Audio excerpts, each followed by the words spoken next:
masalah. Ini yang paling aneh. Kita senang punya masalah. Maka itu saya sering instruksi, saya sering sampaikan, customer yang lewat saya selalu saya bilang, Kak, kalau nanti dalam pelayanan ada kritik, ada saran, ada komplain, tolong segera kabari saya.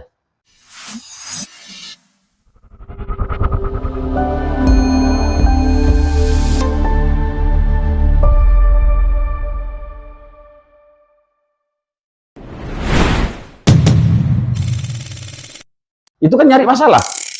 Karena masalah itu penting. Orang yang tidak pernah punya masalah, seperti ada yang di medsos itu, ada binatang apa yang dari kecil dikasih, dari burung yang dikasih makan dari kecil sampai besar, sehingga ada makanan, dia nggak nebak, dia nggak nangkap, dia cuma mangap-mangap toh itu. Karena tidak pernah dia nyari makan, nggak ngerti caranya. Oke. Jadi sekarang saya ingin sampaikan, apa sih sesungguhnya penting masalah buat kita? Karena apa? Guru mengatakan, pada dasarnya tidak ada orang sukses. Jadi orang sukses itu tidak ada. Yang ada adalah orang bangkit, orang yang berhasil bangkit dari masalah. Jadi orang itu punya masalah, kemudian diatasi masalah dan dia bangkit dari masalah itu, maka itulah yang disebut sukses. Masa di gym orang buka usaha langsung rame, langsung sukses? Tidak ada kisah-kisah kayak gitu. Semua melalui masalah-masalah, dan masalah itulah untuk menguatkan diri kita. Itu yang disebut perturbation. Jadi perturbation.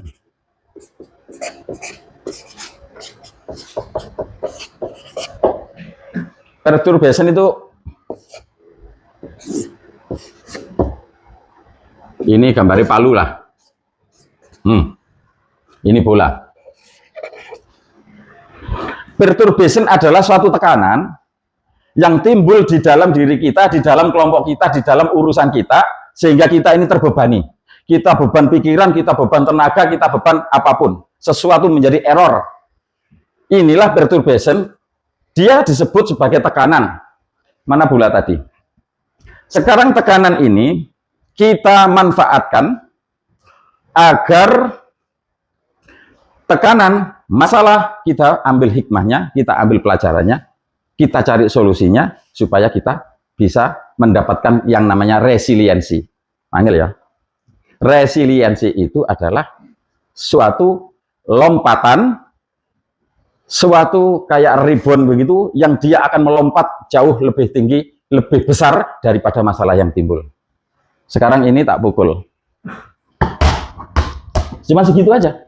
Karena tekanannya kecil. Karena masalah Anda kecil. Kemudian bagaimana kalau masalahnya besar? Dia lebih tinggi daripada tadinya. Betul nggak? Sekarang sampean waiters. Kemudian kena masalah. Sering kena marah. Sering kena omel sama customer. 1 tahun, 2 tahun kerja jadi waiters, masa nggak pinter-pinter? Dan masalah itu, bagi yang memahami ilmunya, dia akan bersyukur punya masalah. Untung bukan restoku sendiri, tak buat latihan. Kan berisiko kalau kita punya tim baru, belum pinter ngadepi orang. Kadang melawan, kadang ada komplain, malah membela diri, marah-marah. Sebenarnya, itu akan mendapatkan banyak sekali pengalaman, tapi untungnya bukan restonya dia. Jadi resiko-resiko orang nggak mau balik lagi karena marah. Maka owner ini juga memberitahu jangan lakukan itu. Nah, dari dulu yang saya sampaikan, ayo bekerja sambil belajar agar kita mengetahui potensi yang ada dalam diri kita.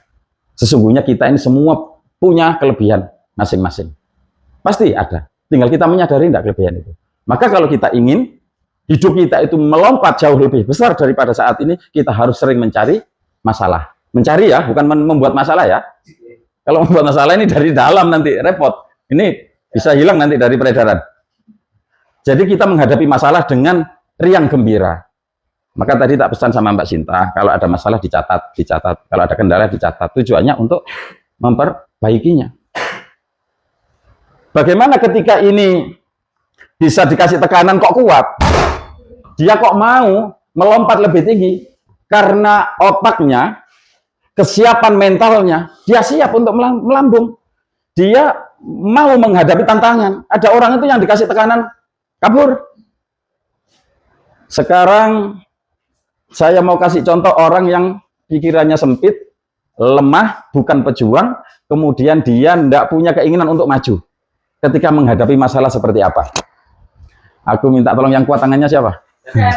Tangannya gitu, Mana sih? Goyang terus Sep. Mana lubangnya Sep? Nah. Nah, tolong dikembosi sampai kembos. Ditekan Sep. Berdua kalau nggak kuat.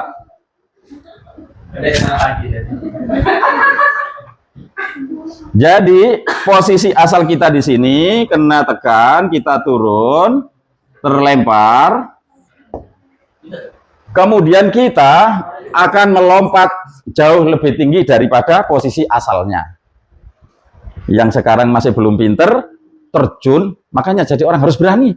Kalau tidak berani berarti kan tidak mau menghadapi, tolong Mbak, hadapi Mbak, saya tidak berani. Ya dia nggak akan tahu apa-apa.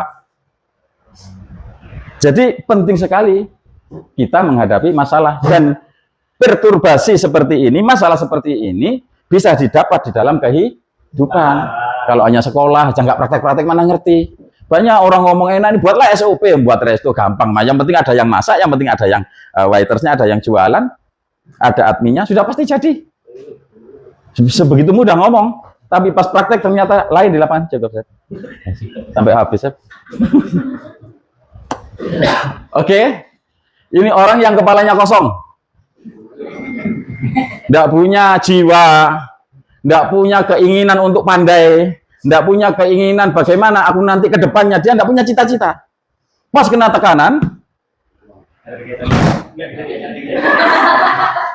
dia tidak melambung. Ya, tidak melambung. Karena dia tidak punya spirit, tidak punya semangat, tidak punya cita-cita, tidak punya jiwa pejuang, adanya korban. Semakin gede tekanan, semakin dia tenggelam, semakin dia tidak pernah melompat. Dan ini sangat sulit. Ini harus prosesnya panjang. Bagaimana menumbuhkan jiwanya, bagaimana menumbuhkan otaknya supaya bisa terbangun. Tapi salah satu caranya ya kumpul seperti ini. Jadi kita kumpul ini seharusnya saling nyetrum gitu loh. Bukan yang jelek malah nyetrum yang bagus. Yang bagus ini nyetrum kepada yang jelek supaya ngecas. Maka itu harus saling mengingatkan. Bisa dipahami ya, kalau ingin maju berarti kita harus siap menghadapi tantangan. Oke, terus yang kedua, kalau kita ingin sukses, kalau kita ingin maju, kita ini harus mencari masalah. Kalau seorang pemain sepak bola menang satu desa antar RT, kemudian dia mau maju, dia langsung mau lomba lagi tingkat desa, tingkat kecamatan, tingkat kabupaten, tingkat provinsi, tingkat nasional. Maksudnya apa? Dia sebelum bertanding ini kan berlatih terus. Ada persahabatan. Yang dicari itu lawan yang kuat apa lawan yang lemah? Yang kuat. Tapi kan berat Pak, kalah nanti. Ya pasti kalah, tapi dengan kekalahan itu akan membuat semangat kita tidak terima kalah. Memang tujuan kita mencari lawan tanding. Kalaulah kita punya restu seperti ini, relax, cuman satu ini, kita lawan tandingnya, kita tentukan siapa. Misal kita bicara, oh aku mau lawan dengan KFC. Karena KFC itu sudah besar di mana-mana. Berarti kita ya harus arah pikiran kita ke sana, bagaimana aku bisa mengalahkan KFC. Selalu punya masalah. Dan jangan takut resikonya. Apalagi seperti sekarang ini. Kita bekerja di tempat yang bukan milik kita sendiri istilahnya. Segala resiko bukan di kita. Apalagi ada orang buka resto baru, terus ada ngerekrut orang baru. Wah itu juga ada dikduk yang punya ini. Tapi kita nih, saya mengakui bahwa di Relax ini alhamdulillah timnya hebat-hebat, sangat hebat-hebat. Kalau sampai satu keluar aja diambil orangnya terima kasih banget gitu. Ya. Jadi kita harus mencari lawan tanding. Mencari lawan tanding itu maksudnya kalau sekarang pendapatan kita misalnya 20 juta, lawan tanding kita 25. Lawan tanding kita itu visi kita, pikiran kita sendiri, nggak perlu nyari-nyari orang. Jadi siapa yang harus kita perbandingkan? Kita tidak ingin memperbandingkan dengan siapa yang di luar, tapi kita ingin memperbandingkan di dalam diri sendiri bahwa hari ini harus lebih baik daripada hari kemarin. Ya, itu sudah dibicarakan dari bertahun-tahun dulu ya, begitu maksudnya. Kalau kita ingin maju. Karena kita akan selalu mempunyai semangat apabila kita ini selalu mempunyai goal, mempunyai titik yang kita tuju, supaya kita tahu tujuannya kita mau kemana. Oke.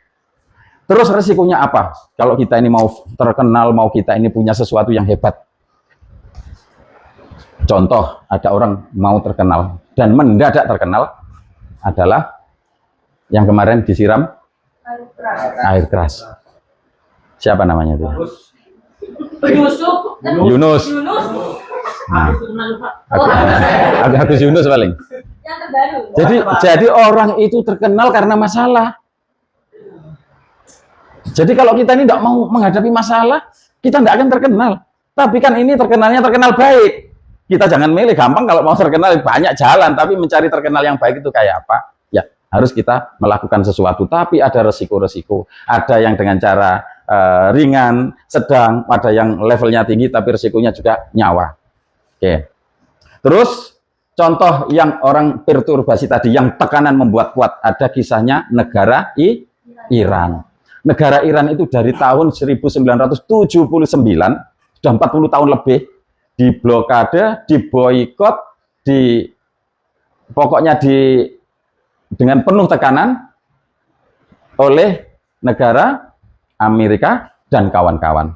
Jadi Iran itu diasingkan, tidak bisa hubungan dengan Saudi, dengan negara-negara yang ada di sebelah-sebelahnya, karena diancam oleh Amerika. Berapa lama? Sampai lebih dari 40 tahun. Berarti dia ini kan terisolir, nggak punya teman. Dengan Indonesia masih punya berteman, dengan sebagian yang lainnya juga berteman. Tapi karena dia ditekan sedemikian rupa, ternyata dia kan langsung punya alasan bagaimana aku bangkit. Bagaimana saya nanti bisa mengalahkan Amerika. Jadi ancamannya, alasan kuatnya adalah dia tidak mau mati karena tekanan dari orang lain. Tidak mau mati karena tekanan dari eksternal. Maka dia investasinya di mana? Di kepalanya. Sehingga orang-orang Iran itu pinter-pinter, bisa buat bom murah, bisa buat nuklir, bisa buat apa saja. Dan orangnya sangat solid, sangat kuat. Seperti kisah yang dalam perang Jenderal Sun Tzu itu, kompaknya. Sehingga tahu-tahu saat ini Amerika pun tak mampu. Padahal dulu lemah. Nah, kita harus menyimpan di dalam hati kita.